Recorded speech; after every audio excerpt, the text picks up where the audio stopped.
Ivoirienne, bonjour. Nous sommes aujourd'hui mercredi 24 juin 2020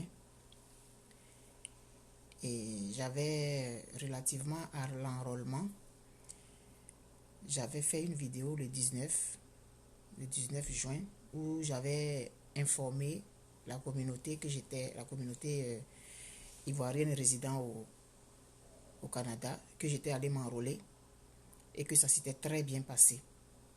Et suite à cet enrôlement, suite à ce que j'avais trouvé sur place, que j'avais qualifié de très bon travail, j'ai exhorté les uns et les autres à aller se faire enrôler à l'ambassade à Ottawa. Et j'avais expliqué un peu les raisons qui avaient poussé les responsables du CERD Canada à faire l'enrôlement uniquement à l'ambassade. Ensuite, hier, je perds un peu la notion du temps. Avant-hier,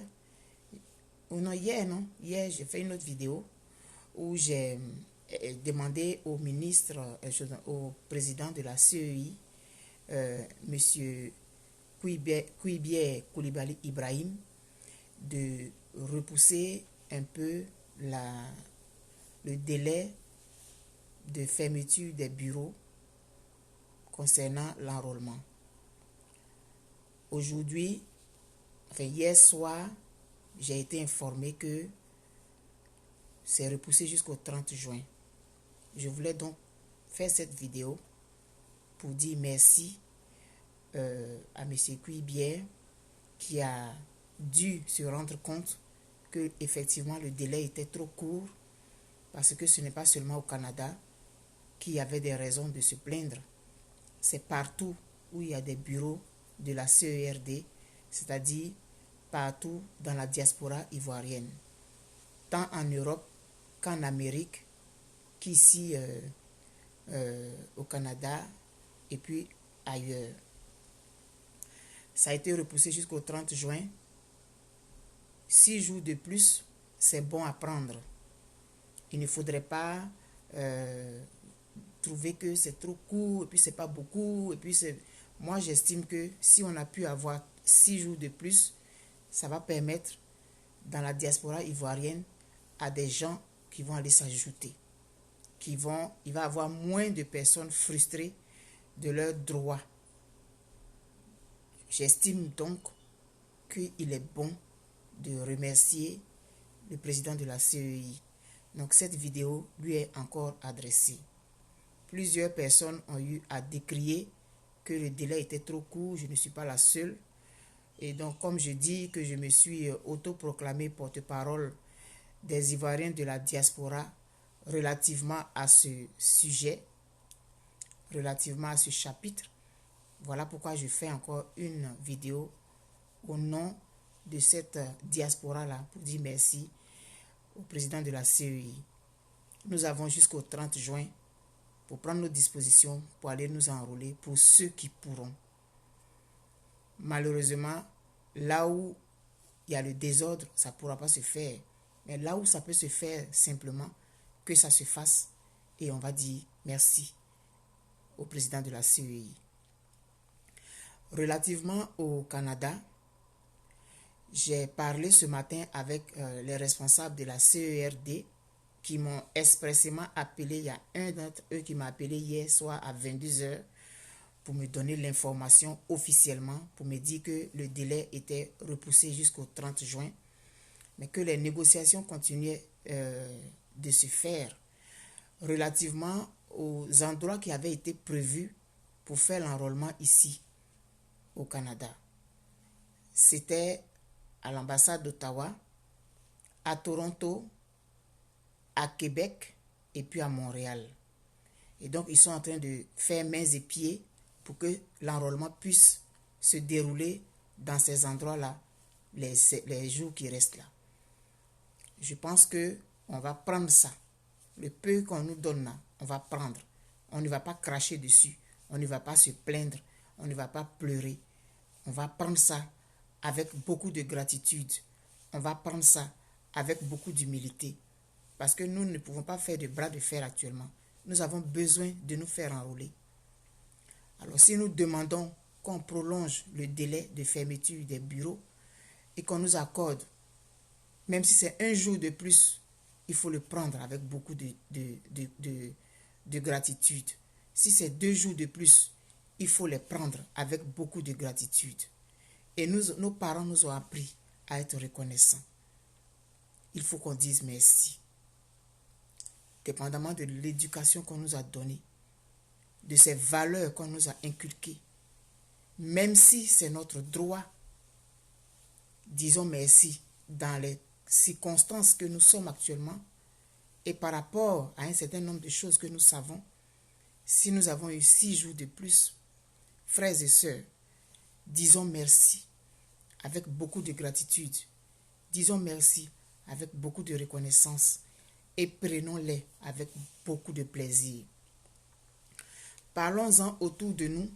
Disons à ceux de nos frères qui ne savent pas, disons à ceux de nos frères qui n'ont pas réussi encore à s'enrôler, compte tenu du désordre, compte tenu de la mauvaise organisation de certains bureaux, s'ils peuvent aller, qu'ils y aillent. Maintenant, je disais relativement au Canada, j'ai eu l'information officiellement.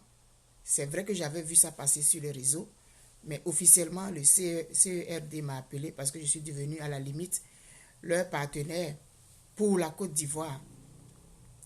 Ils m'ont donc donné l'information officiellement que il y a 6 jours de plus et qu'ils sont en train de se débattre pour que les endroits qui avaient été prévus puissent être ouverts à cet effet-là.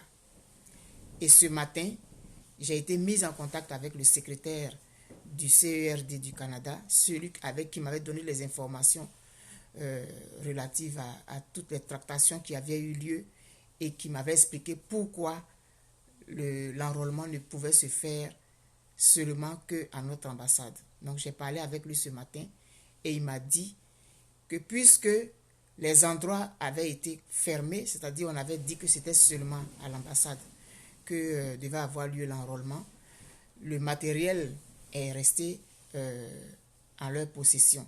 Il faut donc qu'ils acheminent le matériel dans ces endroits-là, c'est-à-dire à Toronto, qui est en Ontario. Je vous ai expliqué un peu dans la vidéo d'hier comment ça s'est configuré le Canada.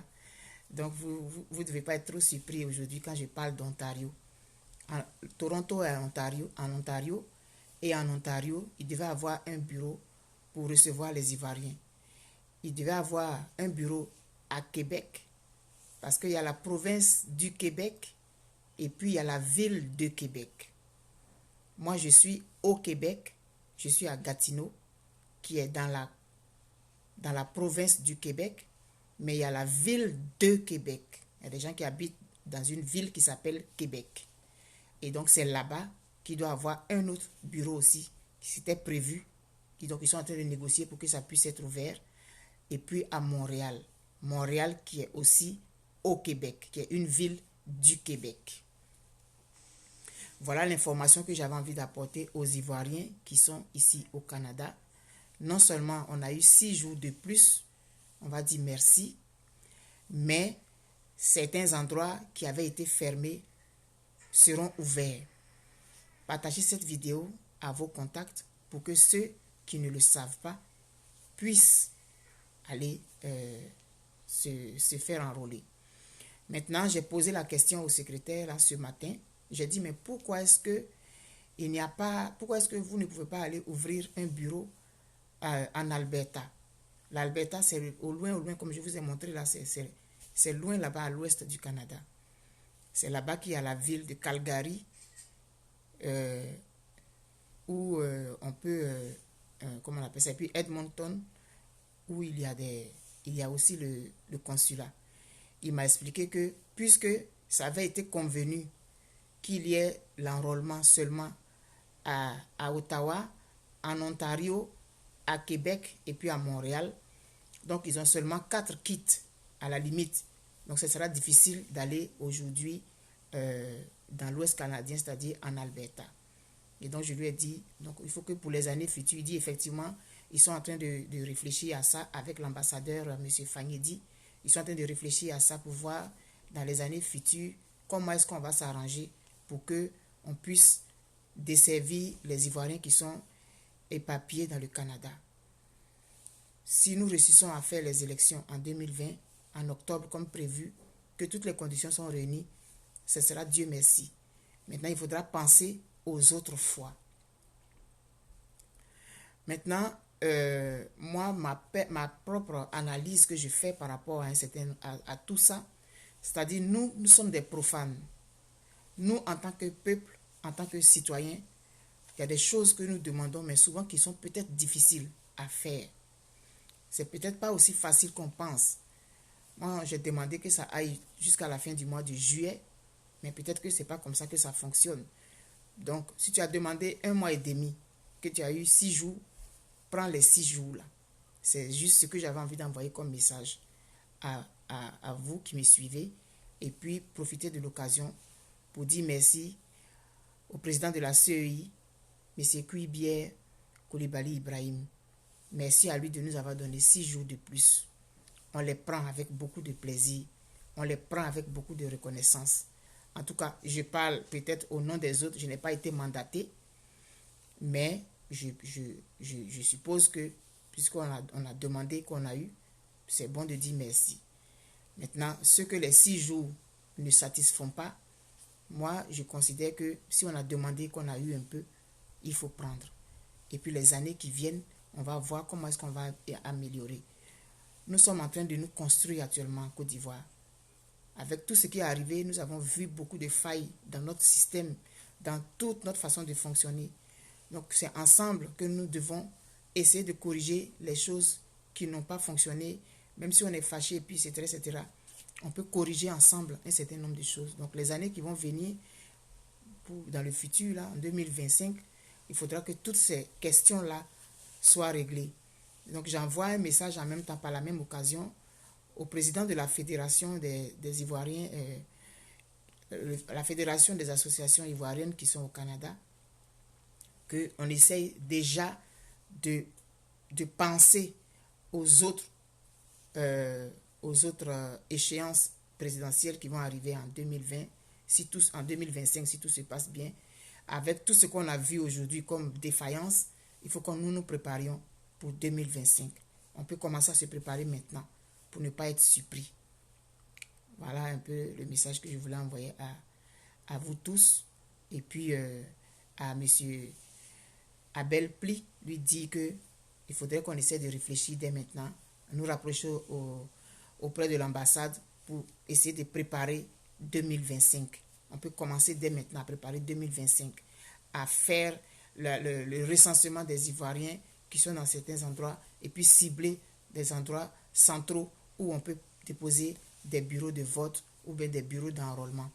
Parce qu'il y a une zone qui n'est pas du tout desservie. C'est vrai, il y a l'Ouest canadien, mais il y a aussi le centre, enfin, je sais pas, le lac Saguenay, le lac Saint-Jean, Abitibi et tous ces endroits-là. Ça dit qu'au Québec, il n'y a seulement que Montréal. Bon, il y a aussi la ville de Québec, mais la région de Québec est assez vaste. Donc, on peut commencer dès maintenant à réfléchir à 2025 pour qu'on puisse se préparer et puis qu'on ne vive pas ce que nous avons vécu durant ces échéances-là. Voilà ce que j'avais envie de dire, c'est tout, il n'y a pas grand-chose. Remercier encore une fois le président de la CEI. Merci beaucoup, avec beaucoup de gratitude de nous avoir donné 6 jours de plus. Merci aussi à la CERD du Canada qui fait mains et pieds pour essayer de faciliter la vie aux Ivoiriens relativement à ce chapitre-là. Bonne journée à vous tous et puis que nos valeurs ne nous détournent pas. Non, que ce qui arrive ne nous détourne pas des valeurs qui nous ont été inculquées par nos parents. Parce que c'est les valeurs qui nous déterminent.